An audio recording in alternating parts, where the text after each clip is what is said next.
தமிழறிஞர் தென்கட்சி சுவாமிநாதன் அவர்களோடு ஏறத்தாழ ஒரு 7 ஆண்டுகள் பயணம் பண்ணவர். இலக்கிய உலகத்தின் காமராசர் அவர். அதை தான் நான் சொல்லுவேன். அவர் ஒரு கூட்டத்தில் கூட ₹1 கூட சன்மானத்தை வீட்டுக்கு கொண்டு போன வரலாறே கிடையாது. அத்தனை பணத்தையும் தமிழ்நாட்டில் படிக்கிற அத்தனை பிள்ளை ஏழை குழந்தைகளுடைய முகவரிக்கு அனுப்பி வைத்தவர். நான் கண்ணால் பார்த்த மகிழ்ச்சி அடைந்த பெருமைக்குரிய செய்தி.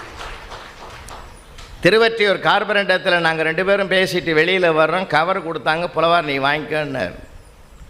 அவருக்கு கொடுக்க வந்த கவரை வேண்டாயா, நான் அவனை கவர் கேட்டோம், இந்த முகவரிக்கு அனுப்புன்னார். அமைதியாக இருந்த வெளியில் வந்தது நான் தான் கேட்டேன். அவர் நீங்கள் ஒரு முகவரி கொடுத்தீங்களே, அவன் அனுப்புனானா அனுப்பலையான்னு உங்களுக்கு எப்படி தெரியும்னு கேட்டேன். அனுப்புனா அவன் மனுஷன், அனுப்பலைன்னா அவன் ஏழைன்னார். அந்த பார்வை பார்த்தீங்களா?